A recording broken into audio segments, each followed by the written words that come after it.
नमस्कार दोस्तों, UP infra zone में आपका स्वागत है। और आज की इस वीडियो में हम Varanasi Prayagraj regional development authority इसकी बात करेंगे। दोस्तों आज के समय में ये न्यूज़ काफ़ी चर्चा में है, इसको समझेंगे।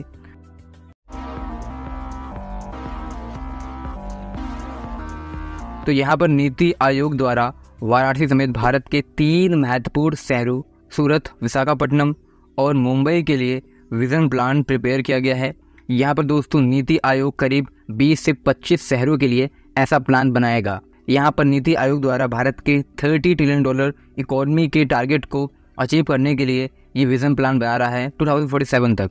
तो यहाँ पर इस विजन प्लान के तहत various aspect such as economic development, social progress, environmental sustainability और गुड गवर्नेंस, इस पर ध्यान रखकर इसको बनाया गया है। इसके तहत 10 लाख से अधिक डिटेल सजेशन यूथ से लिए गए हैं। इसके अलावा इसमें AI का सहारा भी लिया गया है, उसके बाद इसको प्रोसेस किया गया है। यहाँ पर यूनिवर्सिटीज़ और एजुकेशनल इंस्टीट्यूट भी शामिल हैं, उनके भी आउटपुट लिए गए हैं इसको बनाने में। 11 दिसंबर 2023 को नीति आयोग को चुना गया था उत्तर प्रदेश के 17 डिस्ट्रिक्ट्स के रीजनल प्लान के डेवलपमेंट के लिए। इसमें वाराणसी, प्रयागराज, आजमगढ़, मिर्जापुर, सोनभद्र, जौनपुर, चंदौली, मऊ, बलिया, भदोही और गाजीपुर शामिल थे। दोस्तों मैं आपको बता दूं कि जो रीजनल डेवलपमेंट प्लान है, अगर इसको शॉर्ट में समझे तो रीजनल डेवलपमेंट प्लान एक स्ट्रेटेजिक फ्रेमवर्क होता है जिसको डिज़ाइन किया जाता है बड़े क्षेत्र और लंबे समय तक के लिए। यहाँ पर एक स्पेसिफिक जियोग्राफिकल लोकेशन को चूज़ किया जाता है जिसके लिए इसको डेवलप किया जाता है। इसमें जो लोकल अथॉरिटी होती है, इसके अलावा जो बिजनेस कम्युनिटीज़ होती हैं, इनको ध्यान में रखते हुए और इनके रोल को देखते हुए इसको डिज़ाइन किया जाता है।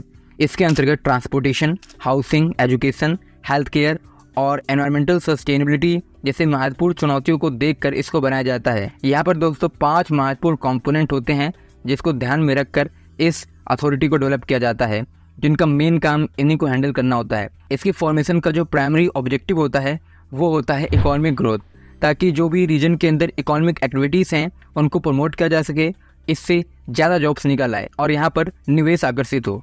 इसके अलावा इंफ्रास्ट्रक्चर डेवलपमेंट और पब्लिक सर्विसेज को भी लॉन्च करना एक महत्वपूर्ण ऑब्जेक्टिव होता है। वहीं हाउसिंग डेवलपमेंट, क्योंकि जब इस प्रकार के रीजनल प्लान बनाए जाते हैं तो वहाँ पर हाउसिंग एक बहुत ही बड़ी चुनौती होती है और हाउसिंग हर अर्बन एरिया में एक बड़ी चुनौती होती है।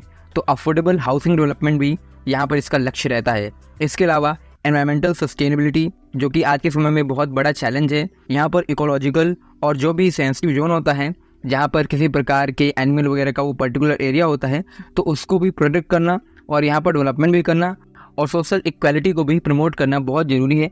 उदाहरण के तौर पर हम कुछ ऐसी इंडस्ट्रीज़ को ला सकते हैं जो कि काम को बहुत ज़्यादा एफिशिएंट कर सकती है, लेकिन वो काम को एफिशिएंट तो करेगी लेकिन जो जॉब अपॉर्चुनिटी है वो कम कर देगी। जैसे कि हैंडीक्राफ्ट और जो वीविंग इंडस्ट्रीज़ हैं उनको रिप्लेस करना बहुत ही ईजी है, लेकिन इन इंडस्ट्रीज़ को रिप्लेस करने के बाद यहाँ पर जॉब अपॉर्चुनिटी बहुत कम हो सकती है। इसलिए यहाँ पर इन इंडस्ट्रीज़ के अस्तित्व को भी बचाना जरूरी है। इसके अलावा जो नई फैसिलिटीज़ या नई टेक्नोलॉजी आ रही है उसको भी लाना जरूरी है। तो इस प्रकार का बैलेंस बनाना यहाँ बहुत ज़रूरी है। और जैसे कि हम बात कर रहे हैं एनवायरमेंटल सस्टेनेबिलिटी की, तो दोस्तों एनवायरमेंटल सस्टेनेबिलिटी इसलिए भी जरूरी है कि जो भी हम अर्बनाइजेशन कर रहे हैं वो एक प्लान्ड अर्बनाइजेशन हो और उसमें जो फार्मिंग एरिया है, जो फॉरेस्ट एरिया है, उसको भी ध्यान में रखकर डेवलपमेंट करा जाए, नहीं तो भविष्य में इसके बड़े रेपरकशन सामने आ सकते हैं। इसीलिए यहाँ पर जितने भी एनवायरमेंटल लॉ बनाए गए हैं उनको फॉलो किया जाए, उनके फॉलो होने के बाद ही प्रोजेक्ट्स को एग्जीक्यूट किया जाए। तो यहाँ पर दोस्तों इस विजन प्लान के अंतर्गत नीति आयोग ने सजेशन दिया है उत्तर प्रदेश सरकार को कि वाराणसी और प्रयागराज के लिए एक रीजनल अथॉरिटी का फॉर्मेशन हो।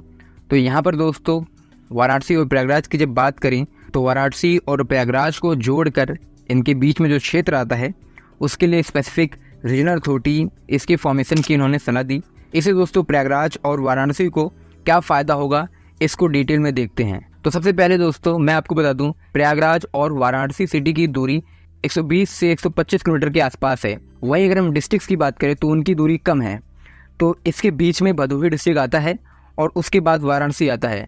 तो प्रयागराज की अगर हम पॉपुलेशन की बात करें तो प्रयागराज उत्तर प्रदेश का मोस्ट पॉपुलस डिस्ट्रिक्ट है। इसके अलावा भदोही और वाराणसी में काफ़ी ज़्यादा अर्बनाइजेशन हुआ है प्रयागराज के मुकाबले। तो दोस्तों दोनों शहरों का महत्व तो बहुत ज़्यादा है। प्रयागराज और वाराणसी दोनों प्राचीन शहर हैं। ये सांस्कृतिक एवं धार्मिक रूप से बहुत ज़्यादा महत्वपूर्ण हैं। इनका जो धार्मिक और सांस्कृतिक महत्व है ये इनकी आर्थिक गतिविधियों में भी मदद करता है। तो जो आप इकोनॉमी इनकी देखते हैं, ज़्यादातर इकोनॉमी यहाँ पर जो टूरिज्म आता है उस पर डिपेंड करती है। इसके अलावा यहाँ पर कुछ इंडस्ट्रीज भी हैं जो कि इनकी इकोनॉमी में बड़ा रोल निभाते हैं। अब यहाँ पर दोस्तों एक आर्टिकल को हम ध्यान से देखते हैं और समझते हैं। According to the ministry of tourism, इनकी डेटा के अकॉर्डिंग करीब 8.5 करोड़ टूरिस्ट ने विजिट किया था वाराणसी के अंदर ईयर 2023 के अंदर, और इसी टाइमलाइन में प्रयागराज के अंदर 4.5 करोड़ टूरिस्ट ने प्रयागराज के अंदर विजिट किया था। एंड इट्स नॉट सरप्राइजिंग, जो डोमेस्टिक टूरिस्ट हैं इनके मामले में वाराणसी, गोवा और आगरा को भी पिछाड़ रही है। इवन उसने आगरा को ओवरटेक कर दिया है डोमेस्टिक टूरिज्म के मामले में। तो दोस्तों प्रयागराज की बात करें तो प्रयागराज में एक सिग्निफिकेंट पॉपुलेशन आती है, जैसे कि मैंने आपको बताया। और अगर हम प्रयागराज और वाराणसी का जो टूरिज्म फुटफॉल है इसको अगर हम जोड़ दें तो ये 13 करोड़ पहुंच जाता है। तो 13 करोड़ की जनसंख्या अगर किसी क्षेत्र में जाती है, तो अगर आप एज्यूम करें कि वो 400 रुपये का भी खर्च करती है, तो फिर भी इससे 5,200 करोड़ रुपीज़ का रेवेन्यू केवल इससे ही जनरेट होता है। इसके अलावा जो और इंडस्ट्रीज हैं, जो प्रोडक्शन होता है, उससे भी एक बहुत ही बड़ी इनकम जनरेट होती है। तो यहाँ पर पोटेंशियल बहुत ज़्यादा है टूरिज्म से संबंधित, और उससे संबंधित जो इकोनॉमी है उसमें तो बहुत ज़्यादा पोटेंशियल है। तो दोस्तों एक बहुत बड़ा इशू जो सामने आता है, हालांकि इस पर चर्चा करनी बहुत ज़रूरी है। जैसे कि हम वाराणसी की बात करते हैं, तो वाराणसी में लोग रहना चाहते हैं, स्टे करना चाहते हैं कुछ समय के लिए, लेकिन सिटी के अंदर भीड़ एक बहुत बड़ी समस्या है। और ये जो भीड़ वाली समस्या है ये हरदम यहाँ पर रहेगी, क्योंकि एरिया काफ़ी छोटा है और इतने लोग आते हैं। लेकिन इसमें भी कुछ सुधार करे जा सकते हैं। इसमें सुधार करने का एक तरीका ये है कि जो वाराणसी का जो आउटसाइडर एरिया है, या फिर कॉरिडोर जो भविष्य में प्रयागराज और वाराणसी के बीच में बनाया जाएगा, तो वहाँ पर chain of hotel, Dharamshala, real estate संबंधित काफ़ी डेवलपमेंट हो। तो दोस्तों इससे क्या होगा कि जो भी लोग हैं टूरिस्ट के पर्सपेक्टिव से देखें तो सब चाहते हैं कि यहाँ पर आएँ और अच्छे से रहे, बिना कंजेस्टेड एरिया में जाए हुए वो यहाँ पर स्टे करें। तो उसके लिए ये आउटर एरिया में डेवलपमेंट काफ़ी खास हो सकता है। इससे दोस्तों जो भी टूरिस्ट आएंगे उनको इतनी इनकन्वीनियंस भी नहीं होगी और इससे भीड़ में भी थोड़ी कमी आएगी। तो यहाँ पर दोस्तों इन शहरों के बीच में एक्सप्रेसवे डेवलपमेंट काफ़ी महत्वपूर्ण है। इसके अलावा डेडिकेटेड ट्रांसपोर्टेशन सर्विस, टूरिस्ट के लिए स्पेसिफिक बसें इनको शुरू करना, इलेक्ट्रिक बस सर्विस शुरू करना, ये बहुत ज़रूरी है। इसके अलावा यहाँ पर रेजिडेंशियल कमर्शियल डेवलपमेंट प्रमोट करना, ताकि सभी सुविधाएं इनको रास्ते में मिल पाए, और इस पूरे एरिया का मेकओवर करना, इसको बहुत अच्छे से डेवलप करना। तो ये सारा चीज़ बहुत ज़रूरी है इस क्षेत्र के अंदर। अब यहाँ पर दोस्तों जैसे कि मैंने आपको बताया कि इसके डेवलपमेंट से काफ़ी लाभ होगा। और इसके अलावा यहाँ पर हैंडीक्राफ्ट, इसके अलावा कारपेट संबंधित बहुत सारी इंडस्ट्रीज हैं भदोही के अंदर। जब यहाँ पर इस प्रकार का डेवलपमेंट होगा, पूरा कॉरिडोर डेवलप किया जाएगा, तो इससे दोस्तों भदोही को भी फ़ायदा होगा। उनका जो कारपेट इंडस्ट्री है वो डोमेस्टिक लेवल पे और भी ज़्यादा प्रमोट हो जाएगा। यहाँ पर कॉरिडोर लेड डेवलपमेंट का मतलब है कि हाईवे और एक्सप्रेसवे के किनारे डेडिकेटेड मास्टर प्लान बनाया जाए और उसी हिसाब से अर्बनाइजेशन हो प्लान्ड मैनर में। इससे दोस्तों होगा क्या कि जो कमर्शियल या फिर जो अलाइड एक्टिविटीज़ हैं उसको बहुत ज़्यादा नुकसान नहीं होगा, जो डोमेस्टिक इंडस्ट्रीज़ हैं वो भी प्रमोट होंगी, और वहाँ पर जो फार्मिंग वगैरह है वो भी अच्छे से रहेगी। इसके अलावा कॉरिडोर के बगल डेवलपमेंट से सारी फैसिलिटीज़ वगैरह भी आ जाएंगी। तो ये सबसे बेहतरीन तरीका होगा। हालांकि अथॉरिटीज़ जो मास्टर प्लान बनाती हैं वो बहुत ही यूनिक होता है, बहुत सारे कंसल्टेंट उसमें राय देते हैं, फिर उसी हिसाब से बनाते हैं। तो उनकी जब का एक डेडिकेटेड मास्टर प्लान बनाया जाएगा पूरा एरिया का, तो उस पर ज़रूर हम एनालिसिस करेंगे।